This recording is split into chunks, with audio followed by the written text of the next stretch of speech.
आज हम good morning students. आज हम क्लास 6 का सामाजिक विज्ञान का जो लेसन 4 है, पृथ्वी हमारा आवाज़ से मानचित्र, वो पढ़ेंगे। मानचित्र के बारे में हम समझें कि मानचित्र होता क्या है।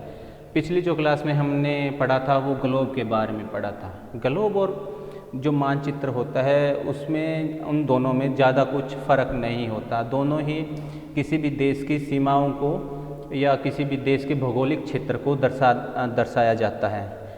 ग्लोब जो होता है वो आपके पृथ्वी की तरह गोल होता है, जबकि जो मानचित्र होता है वो पैमाने के माध्यम से एक सीधे पेज या चपटी सतह पर खींचा गया चित्र होता है। लेकिन ये इसको गोलकार सतह को पूरी तरह से चपटा करना भी संभव नहीं है। मानचित्र हमारी जो विभिन्न प्रकार की ज़रूरत होती है उनके लिए बहुत ज़रूरी होता है। कुछ मानचित्र एक छोटे क्षेत्र को कुछ तथ्यों के द्वारा दिखाए जाते हैं, जबकि एक जो बड़ी किताब की तरह होता है जिसमें विभिन्न प्रकार के मानचित्र होते हैं किसी भी देश के, उसमें से उसको हम एटलस बोले जाते हैं। और एटलस पर विभिन्न प्रकार के जो पैमाने के द्वारा चित्र खींचे जाते हैं और हमें मानचित्र एक ग्लोब की अपेक्षा मानचित्र जो होता है वो ज़्यादा जानकारी देता है। और जो मानचित्र होते हैं वो 3 प्रकार के होते हैं: भौतिक मानचित्र, राजनीतिक मानचित्र और थीमेटिक मानचित्र। भौतिक मानचित्र में किसी भी देश के भौगोलिक आकार, पर्वत, पठार, नदी, नालों आदि को दिखाया जाता है, उसको भौतिक मानचित्र कहा जाता है। जबकि जो राजनीतिक मानचित्र होता है उसमें राज्यों, नगरों, शहरों, गांव आदि को, विश्व के विभिन्न देशों की सीमाएं या जो कुछ भी होता है वो दिखाया जाता है, उसको राजनीतिक मानचित्र कहा जाता है। जबकि थीमेटिक जो मानचित्र होता है ये दोनों से अलग विशेष प्रकार की जानकारी प्रदान करता है। जैसे किसी भी देश की सड़क हो गई, या ये कहें कि किसी भी वर्षा वाले क्षेत्र हो गए जहाँ पे कम वर्षा होती है या ज़्यादा वर्षा होती है, वन हो गए, उद्योग हो गए, ये सब कुछ थीमेटिक मानचित्र में दिखाया जाता है। और इन मानचित्रों में जो सूचना के आधार पर इनको हम लगभग, इनके जो घटक होते हैं वो 3 प्रकार के होते हैं: दूरी, दिशा और प्रतीक। तो पहले हम पढ़ेंगे दूरी के बारे में। मानचित्र पर जो एक आरेख होता है जो पूरे विश्व को एक छोटे भाग या एक कागज़ पर एक पेन के द्वारा दर्शाया जा सकता है, या ये कहें कि मानचित्र छोटे पैमाने पर खींचे जाते हैं। लेकिन ये जो छोटे हैं वो इतनी सावधानी से दिखाना होता है कि ये इन स्थानों के बीच की जो दूरी होती है जो वो वास्तविक लगे। और ये तभी संभव हो सकता है या ये तभी आसानी से हो सकता है कि जो दूरी होती है उसको व्यक्त कैसे, मतलब दिखाया कैसे जाता है। मान लीजिए हम एक स्थान से दूसरे स्थान की दूरी के बारे में जानकारी प्राप्त करना चाहते हैं मानचित्र के द्वारा। वो उसके बीच की जो दूरी होती है वो एक आपके स्केल के अनुसार बांट दी जाती है या अनुपात में बांट दी जाती है। जैसे किसी भी 2 गांवों के बीच की जो दूरी होती है या 2 देशों के बीच की जो दूरी होती है वो कितने किलोमीटर होती है, ये आपको जो मानचित्र है उस पर सेंटीमीटर के द्वारा दिखाया जा सकता है या हम व्यक्त करते हैं। जैसे किसी भी देश या किसी देश की दूरी, एक देश से दूसरे देश के बीच की जो दूरी होती है वो 1000 किलोमीटर या 500 किलोमीटर में होती है। तो हम उसको 1 सेंटीमीटर के आधार पर, जब स्केल में 10 सेंटीमीटर या कितने भी सेंटीमीटर होते हैं उसके हिसाब से हम जो सेंटीमीटर लेते हैं वो 100 या 50 के हिसाब से उस किलोमीटर को हम मानचित्र पर दिखाए जा सकते हैं। और जो छोटे मानचित्र वाले पैमाने वाले मानचित्र होते हैं वो बड़े पैमाने वाले मानचित्र की अपेक्षा कम जानकारी देते हैं और बड़े मानचित्र इसके दृष्टि से कुछ ज़्यादा महत्वपूर्ण होते हैं। दूसरे बात आते हैं दिशा।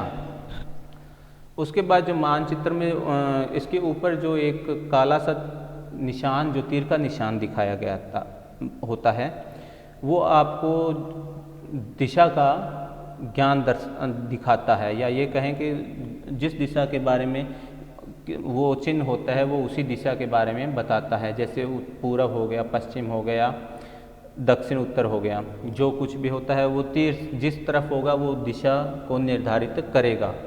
और इसके अलावा इनके बीच के इनको वे प्रधान दिग्बिंदु कहे जाते हैं। और इनके बीच की जो 4 दिशाएं होती हैं, उत्तर पूर्व, दक्षिण पश्चिम तथा उत्तर पश्चिम वाले, इस बीच वाली दिशाओं की मदद से हम किसी भी दिशा का जो ज्ञान है वो पूरी तरीके से ठीक तरीके से लगाया जा सकता है।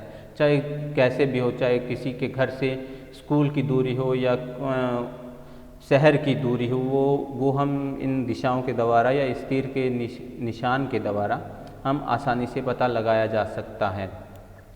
ठीक है, प्रतीक। अब हम प्रतीक के बारे में पढ़ेंगे। प्रतीक विभिन्न रंगों का प्रयोग किया जाता है। वो जैसे नीले रंग का इस्तेमाल जल के लिए, भूरा रंग पर्वतों के लिए, पठारों के रंग, पीला रंग पठारों के लिए आदि सब इन प्रतीकों के द्वारा दिखाया जाता है। रेखा चित्र एक आरेख है जो पैमानों पर आधारित न होकर याददाश्त और स्थानीय बिंदुओं पर आधारित होता है। कभी कभी किसी क्षेत्र की एक आरेख आवश्यकता वहाँ से दूसरे क्षेत्र के स्थान को दिखाने के लिए होती है। मान लीजिए कि आप किसी स्थान पर जाना होता है, लेकिन आपको जगह की जानकारी नहीं है, तो आप अपने जानकार से उस जगह जाने के लिए एक चित्र या एक कच्चा चित्र बनवा सकते हैं। और ये बिना पैमाने की सहायता से खींचा जाता है। इसे रेखा चित्र कहते हैं। खाका, एक छोटे से क्षेत्र पर किसी बड़े क्षेत्र को दिखाना रेखा चित्र खाका कहा जाता है।